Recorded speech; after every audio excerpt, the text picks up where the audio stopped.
तो पिछली क्लास में हम लोग ऑपरेटर्स को इनिशिएट कर चुके हैं और उसमें हमने बहुत टाइप्स के ऑपरेटर पढ़े हैं। आज जो हम ऑपरेटर पढ़ेंगे उसको हम लोग कहते हैं मेंबरशिप ऑपरेटर। Membership operator. अभी मेंबरशिप ऑपरेटर क्या होता है आपको मैं ऐसे समझाता हूं। सपोज यहाँ पे हमारे मल्टीपल बैच है, यहाँ पे हम लोग के कंप्यूटर क्लास में 3 बैच चल रहे हैं, बैच 1, बैच 2 और बैच 3। अब मुझे पता है कि पहले बैच में कौन कौन से स्टूडेंट्स आते हैं, सेकंड बैच में कौन कौन से स्टूडेंट्स आते हैं और थर्ड बैच में कौन कौन से स्टूडेंट्स आते हैं। अगर मैं उन बैच का एक सपोज एक लिस्ट बना दूं, ठीक है, यहाँ पे मेरे पास स्टूडेंट है, सुबह जो स्टूडेंट आते हैं वो है ताबिश, ठीक है, सपोज उसके बाद सुफियान, हारून एटसेट्रा, ठीक है। अगर मैं यहाँ पे लिखूं कौन सा स्टूडेंट यहाँ पे, आई कैन राइट ताबिश इन, ताबिश इन। यहाँ पे मैंने एक कीवर्ड यूज किया इन। ये इन जो है ना ये पता करता है कि ये ताबिश इस लिस्ट में है, ठीक है। अगर तो ये इस लिस्ट में है तो ये ट्रू रिटर्न करेगा या तो फॉल्स रिटर्न करेगा, अगर तो नहीं। अगर मैं यहाँ पे लिखूं सपोज पहले बैच में, ये पहले बैच के स्टूडेंट्स है या जिनको मैंने लिस्ट में लिखा, अगर मैं यहाँ पे सपोज लिखूं Sania, Sania in this list, यानी बैच 1 की लिस्ट में वो है क्या, तो यहाँ पे फॉल्स रिटर्न होगा। तो ये मेंबरशिप ऑपरेटर क्या करता है, ये चेक करता है कि लिस्ट में कोई है या नहीं है, तो उसी बेसिस पे ये ट्रू या फॉल्स रिटर्न करता है, ठीक है। अब हम इसको कोड में देखेंगे। यहाँ पे अगर देखो मैंने एक कोड विंडो खोला। अब कोड विंडो में क्या है, यहाँ पे हम लोग लेफ्ट साइड पे कोड एडिटर है जो हम इसमें कोड लिख सकते हो, राइट साइड पे टर्मिनल जिसमें आउटपुट आएगा। तो अगर मैं आपको पहला दिखाऊं, मैं यहाँ पे वेरिएबल्स डिफाइन कर रहा हूँ। मेरे पास x is equal 24, y is equal 20 और ये माई लिस्ट में मैंने कुछ नंबर लिखे, ठीक है।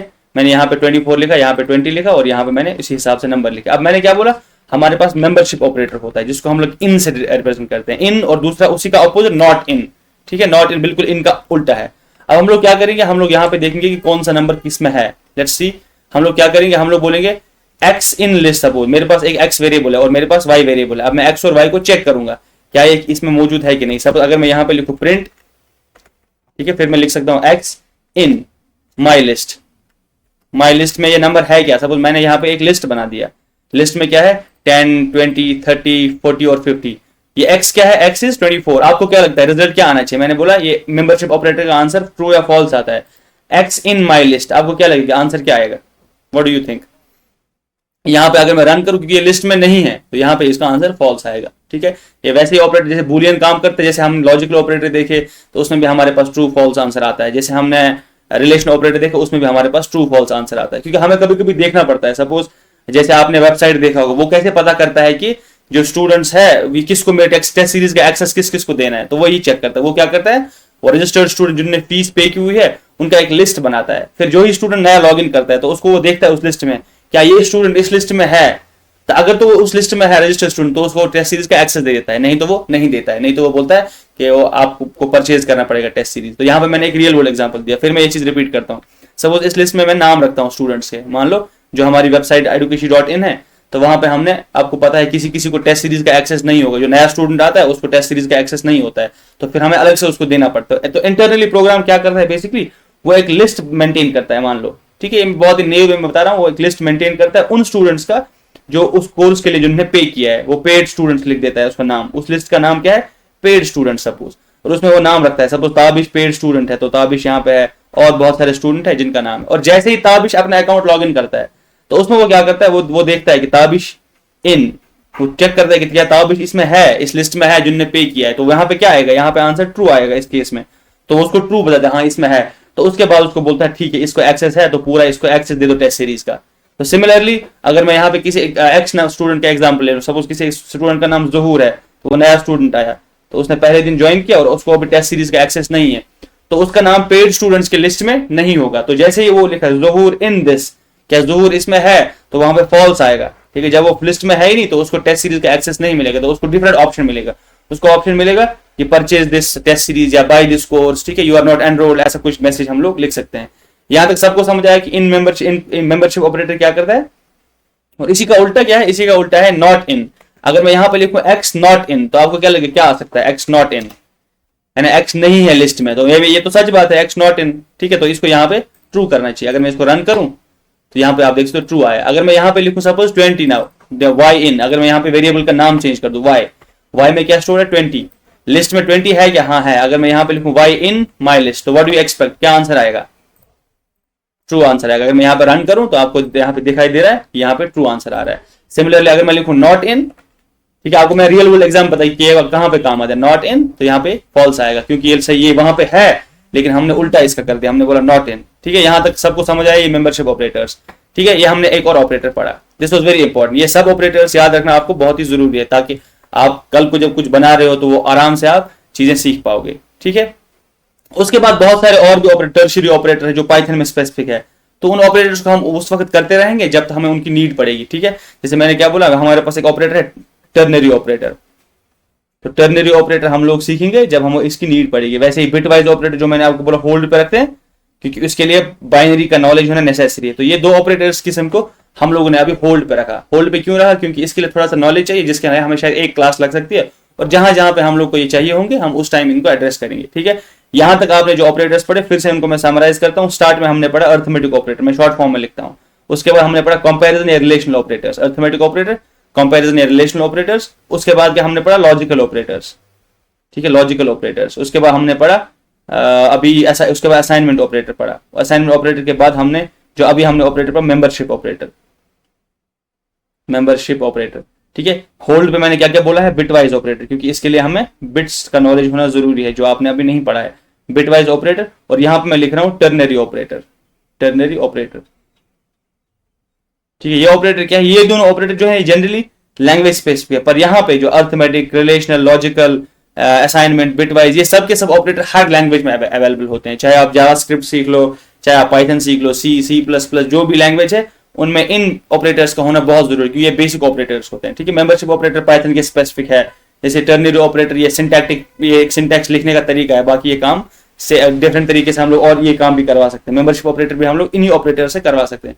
पर ये जो ऑपरेटर्स है, ठीक है, जिनको मैं अभी मार्क कर रहा हूँ ऑरेंज से, ये वाला ऑपरेटर, ये और ये बिटवाइज ऑपरेटर, ये सब के सब ऑपरेटर्स ऑलमोस्ट हर लैंग्वेज में आपको दिखेंगे, ठीक है। जो भी लैंग्वेज कंप्यूटर में इस्तेमाल की जाएगी, जैसे पाइथन, सी, सी प्लस प्लस, ये सब। ये बिटवाइज ऑपरेटर जो है यहाँ पे मैंने ये मार्क किया है इसको और इसको रेड में, क्योंकि ये हमने अभी नहीं किया है। बिकॉज फॉर दिस हम लोग को क्या चाहिए? हम लोग को थोड़ा प्रीरिक्विजिट नॉलेज चाहिए, जिसको हम लोग कवर करेंगे उस टाइम पे जिस टाइम हमें इसकी नीड होगी, ठीक है। और मेंबरशिप ऑपरेटर जिसको मैं इससे मार्क कर रहा हूँ, ये पाइथन स्पेसिफिक है और ये भी पाइथन स्पेसिफिक है। यहां तक किसी को कोई क्वेश्चन ऑपरेटर्स में?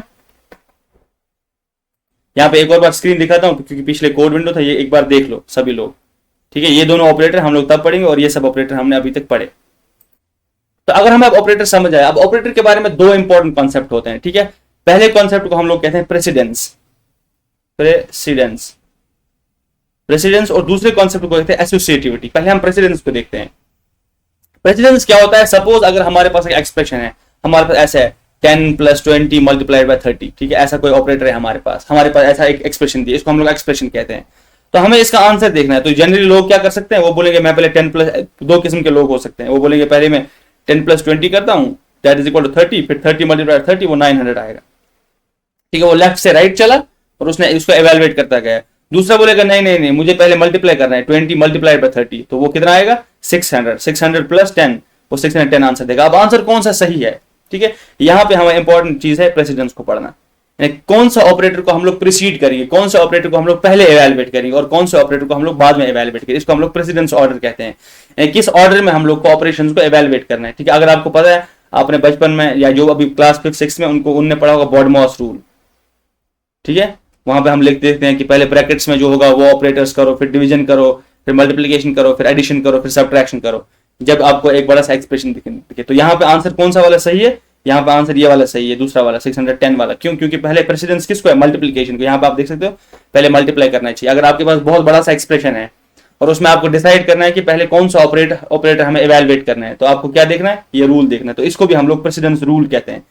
यानी प्रेसिडेंस का मतलब है कि कौन सा ऑपरेटर हमें पहले इवैल्यूएट करना है, यानी हायर प्रेसिडेंस ऑर्डर विन। जैसे यहाँ पे मल्टीप्लिकेशन यानी डिवीजन और मल्टीप्लिकेशन का सेम प्रेसिडेंस है, किसी भी ऑर्डर में करो। एडिशन और सब्ट्रैक्शन का सेम प्रेसिडेंस है, लेकिन डिवीजन और इससे ज्यादा है। मल्टीप्लिकेशन को पहले करना चाहिए, बाद में हम लोग को एडिशन करना चाहिए, सब्ट्रैक्शन करना चाहिए। तो इनको हम लोग प्रेसिडेंस रूल कहते हैं। तो वैसे हमारे पास प्रेसिडेंस रूल्स होते हैं, ठीक है ना।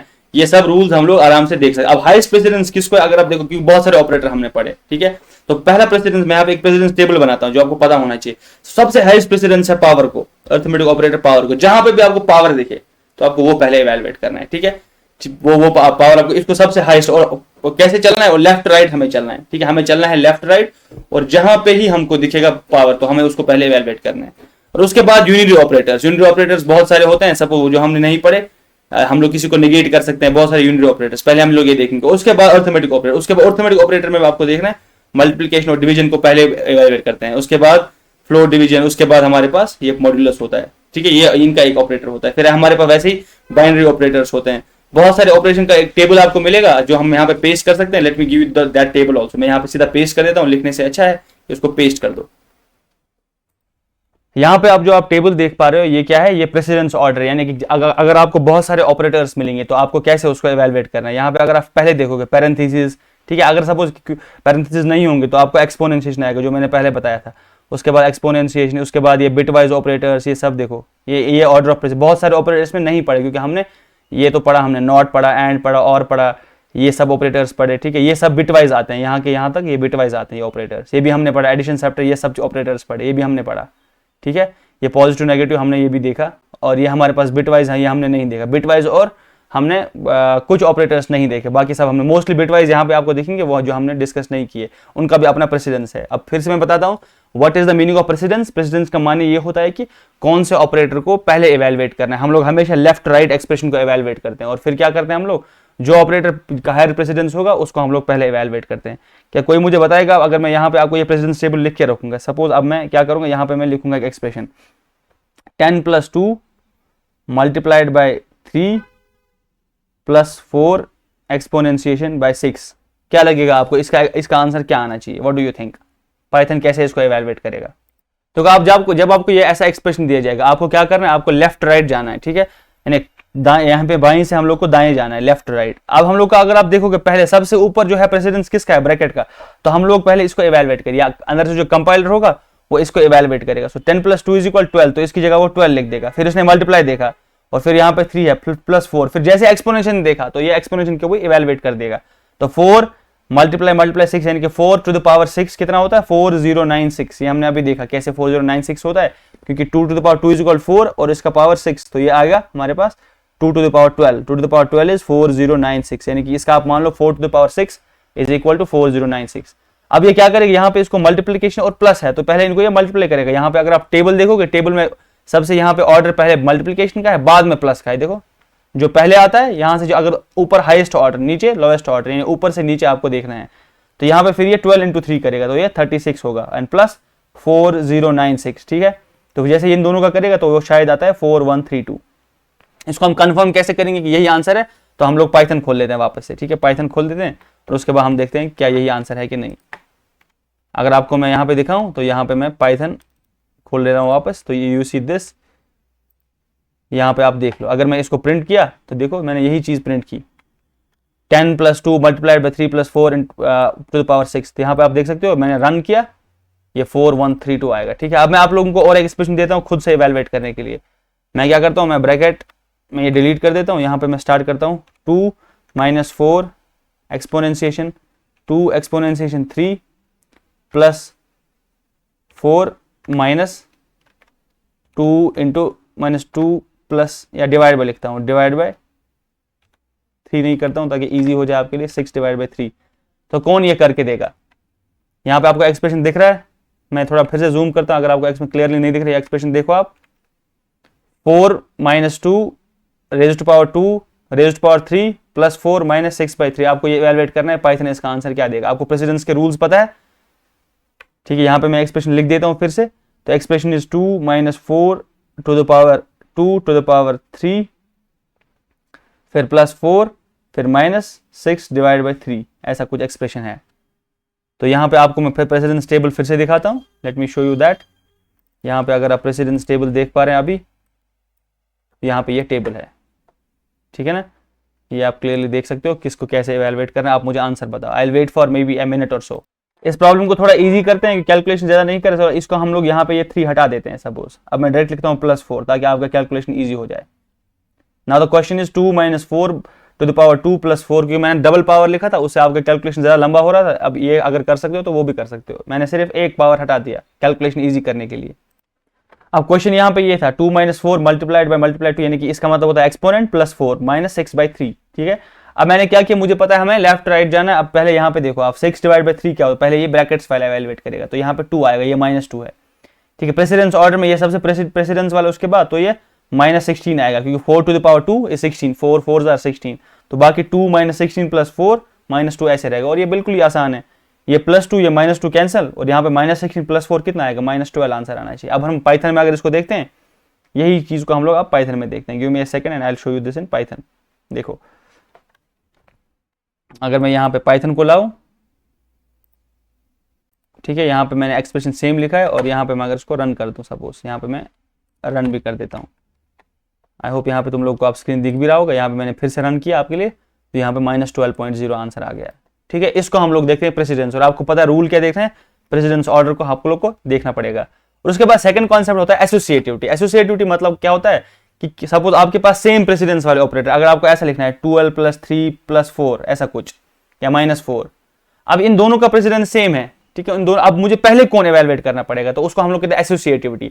तो उसमें हम लोग लेफ्ट टू राइट जाते हैं, लेफ्ट टू राइट, ठीक है, पहले हम लोग इसको एवेलुएट करेंगे, बाद में इसको एवेलुएट करेंगे, इसलिए इनको एसोसिएट यानी किसके साथ एसोसिएट करना है।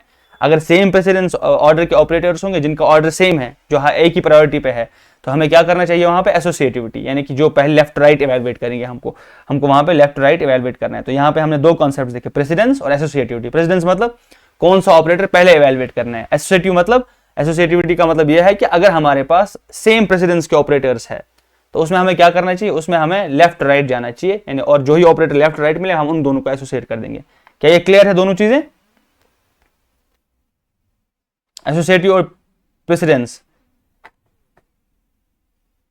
तो एसोसिएटिव का मतलब ये होता है, सपोज अगर सेम प्रेसिडेंस के ऑपरेटर, जैसे मैंने लिखा 12 + 3 -4 + 6, ठीक है, अब देखो ये ऑपरेटर्स का सेम प्रेसिडेंस है, ये प्लस माइनस ये प्लस, इन सब का प्रेसिडेंस सेम है, यानी कि अब मुझे ये देखना है कि ऑर्डर ऑफ इवैल्यूएट मैं कैसे इवैल्यूएट करूं इनको।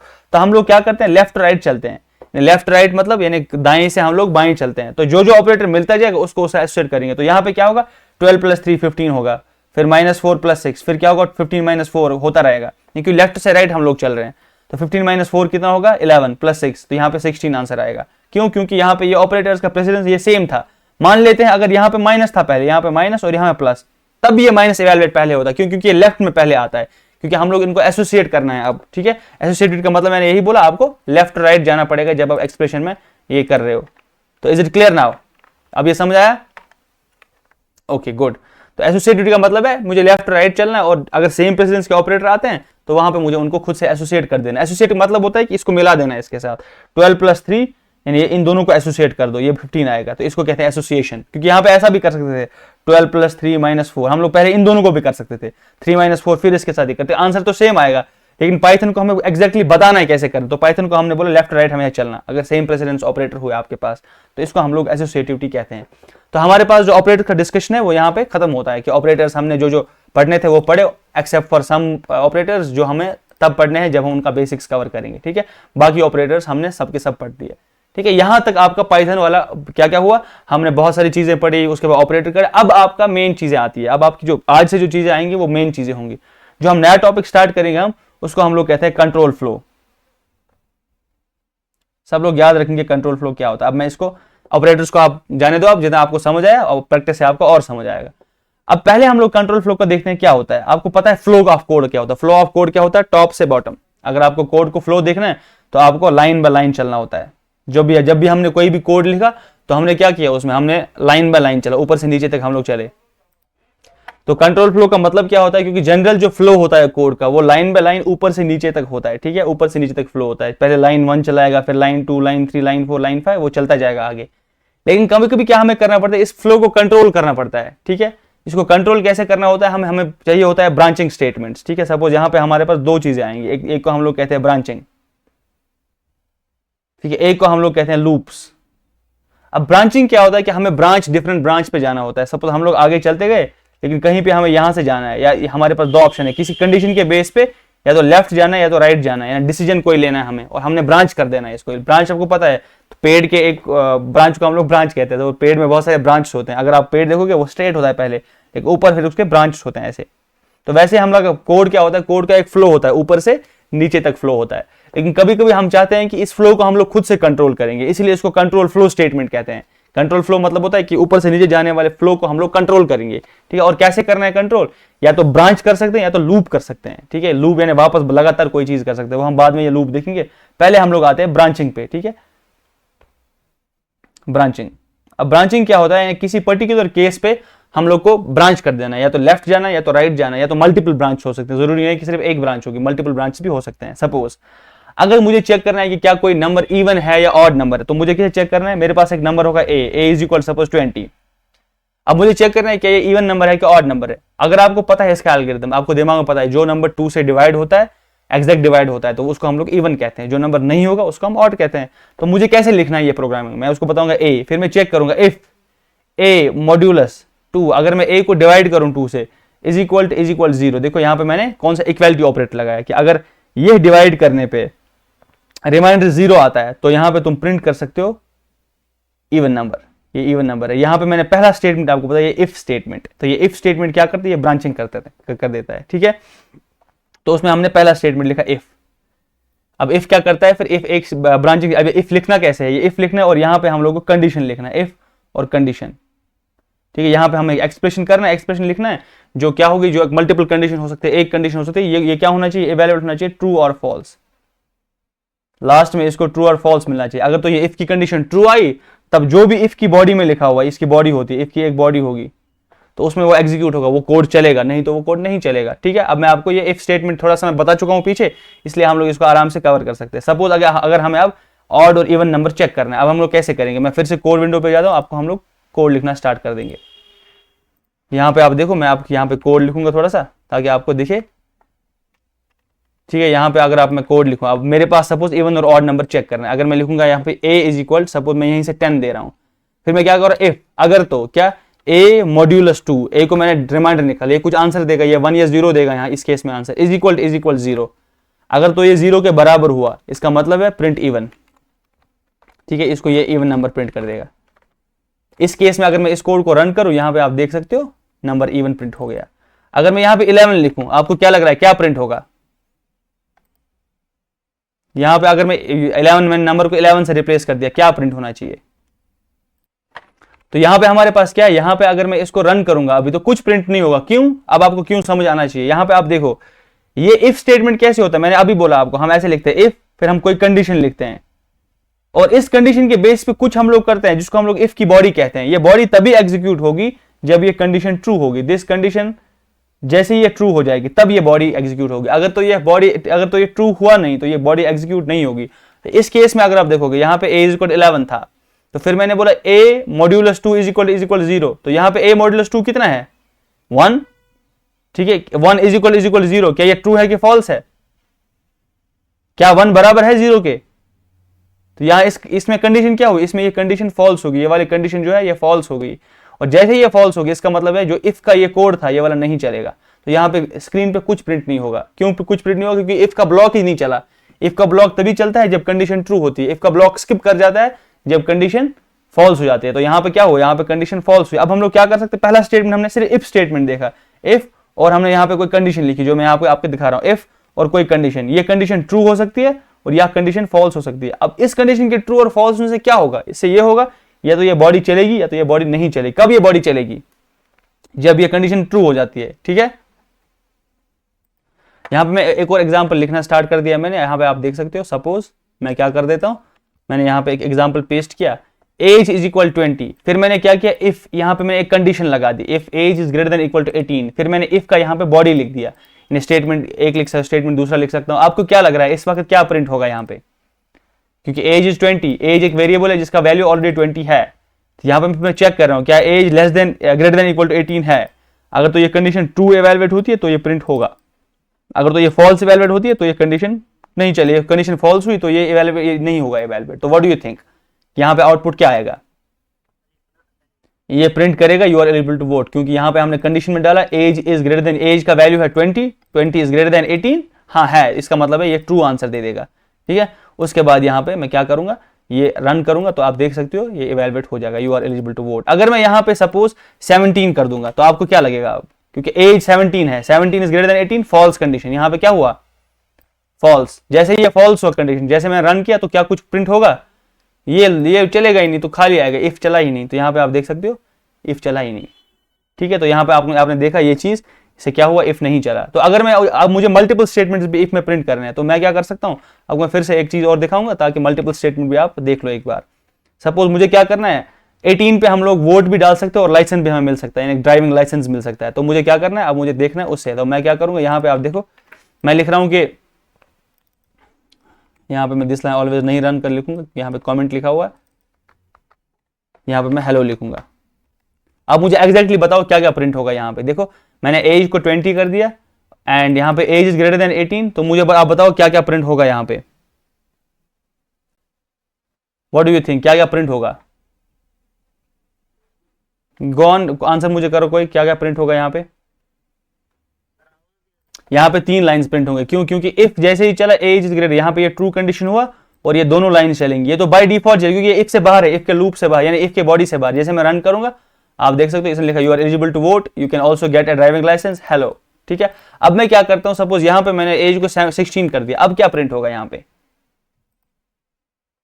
क्या ये खाली प्रिंट होगा?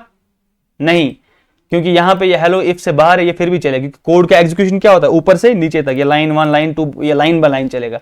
और जैसे यहां पूछेगा, इसने क्या देखा, एज इज ग्रेटर देन 18, और जैसे इसने देखा ये 18 एज इज ग्रेटर देन ये, तो यहाँ पे देखा 16 इज नॉट ग्रेटर देन, तो यहाँ पे ये फॉल्स कंडीशन हुआ, तो ये इन दोनों को प्रिंट नहीं करेगा। इफ की बॉडी प्रिंट नहीं होगी, लेकिन यहाँ पे तो फिर भी जाएगा इस लूप से, इस इफ कंडीशन से बाहर आएगा। जैसे मैं रन करूंगा आप देख सकते हो सिर्फ हेलो प्रिंट होगा। यहां तक आपको क्लियर होना चाहिए। ठीक है, अब मैं क्या करता हूं, सपोज अगर मैं यही करूंगा एज इज ग्रेटर देन 18, यहां पे मैं ऐसे लिख देता हूं, मैं इसको प्रिंट कर देता हूं ऐसे, प्रिंट, इसको मैं यहां पे प्रिंट कर दूंगा। मैं अब मुझे देखना है कि आपका इंट्यूशन कितना स्ट्रांग हुआ। यहां पे मैं लिख सकता हूं इफ ट्रू। अब मुझे आप बताओ यहां पे क्या होगा, यहां पे क्या आंसर आएगा, व्हाट डू यू थिंक? मैंने यहां पे एज 16 कर दिया, ठीक है, फिर मैंने लिखा print age is greater than 18, यहां पे क्या प्रिंट होगा, फिर मैंने कुछ इफ ट्रू लिख दिया और फिर मैंने ये सब ऐसा का ऐसा रखा, तो इसमें क्या आउटपुट आएगा? यहाँ पे ताबिश ने आंसर जो दिया वो सही था, तो यहाँ पे क्या हम कर रहे हैं, पहले प्रिंट लाइन बाय लाइन चलेगा, तो एज इज 16, इससे तो कुछ प्रिंट होगा नहीं, अंदर सब कुछ हो रहा है। तो फिर क्या मैंने लिखा, print age is greater than equal to 18, तो यहाँ पे ये कंडीशन इवैल्यूएट होगा, तो यहाँ पे तो ट्रू इवैल्यूएट होगा, यहाँ पे मैं प्रिंट भी करा रहा हूँ, तो ये ट्रू, यहाँ पे ये क्या होगा, यहाँ पे ये फॉल्स हो जाएगा। हाँ, यहाँ पे 16 इज ग्रेटर देन 18, तो ये फॉल्स प्रिंट करेगा, यहाँ पे ये फॉल्स प्रिंट करेगा। लेकिन यहाँ पे मैंने इफ में यहीं से बोला कि ये ट्रू है, मैंने कंडीशन दिया ही नहीं, मैंने बोला ट्रू है, ठीक है, तो इसका मतलब गारंटीड ये प्रिंट होगा और ये भी प्रिंट होगा। तो यहाँ पे 4 स्टेटमेंट्स प्रिंट होंगे। देखो पहले फॉल्स प्रिंट होगा, उसके बाद you are eligible to vote, you can also get a driving licence, और हेलो, यहाँ पे चारों की चारों आप देख सकते हो। तो ठीक है, इसका मतलब क्या है, यहाँ इफ में क्या होना चाहिए, ट्रू और फॉल्स, भले आप खुद से लिखो, भले आप कोई एक्सप्रेशन इवैल्यूएट करा दो। ठीक है, यहाँ पे आप, अगर मैं यहाँ पे फॉल्स लिख दूं तो आपको क्या लगता है क्या आंसर आएगा? अगर मैं यहाँ पे फॉल्स लिख दूं और सपोज यहाँ पे मैं इसको 21 कर दूं, तो आपको क्या लगता है आंसर क्या आएगा?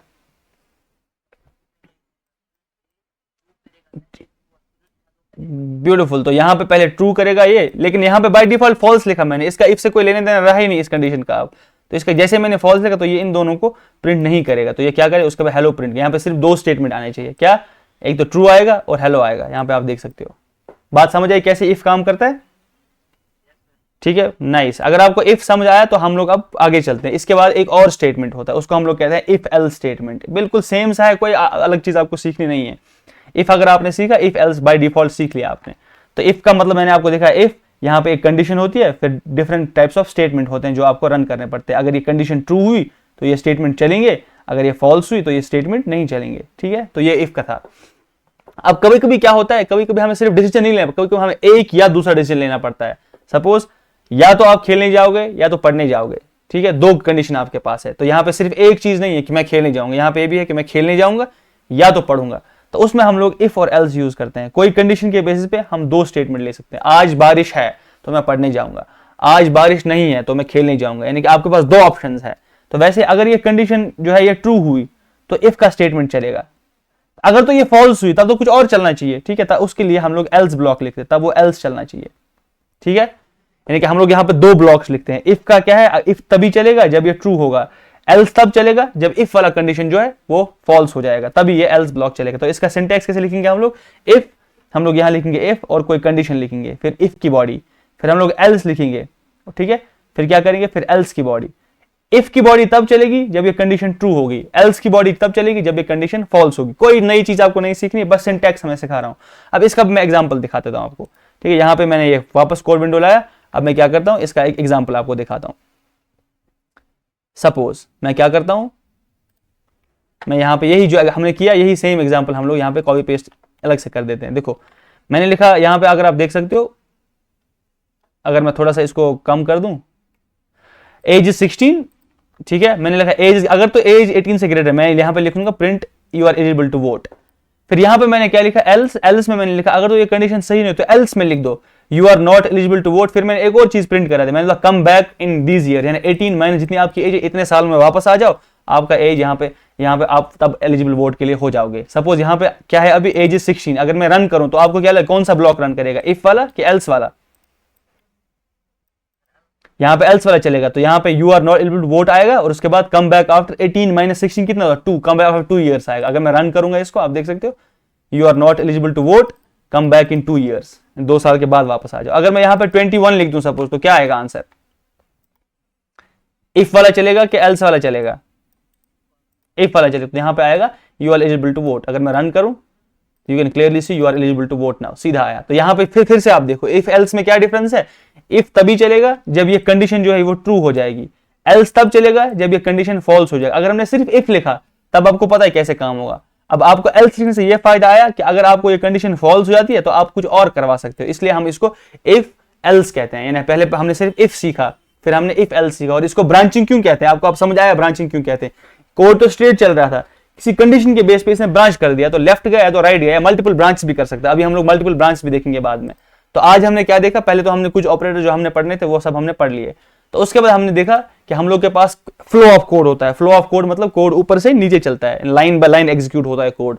लेकिन कभी कभी हमें चाहिए होता है कि हम या तो कोड को वापस जाएं, कोई और कोड सेल को रन कराए, लूप करेंगे, या तो हम लोग को ब्रांचिंग करना होता है, या तो हमें कोड से डाइवर्जन चाहिए। तो उसके लिए हमारे पास कंट्रोल फ्लो स्टेटमेंट्स है। तो कंट्रोल फ्लो स्टेटमेंट में पहला स्टेटमेंट जो हमने ब्रांचिंग देखा, तो ब्रांचिंग में हमने क्या देखा, एक इफ स्टेटमेंट और इफ एल्स स्टेटमेंट, यानी इनको हम कोड ब्लॉक्स कहते हैं। ये वाले जो ये कंडीशनल ब्लॉक्स भी कहलाते हैं कभी, क्योंकि किसी कंडीशन पे ये या तो एक ब्रांच लेते या तो नेक्स्ट ब्रांच लेते। किस किस को इफ और एल्स समझ आया?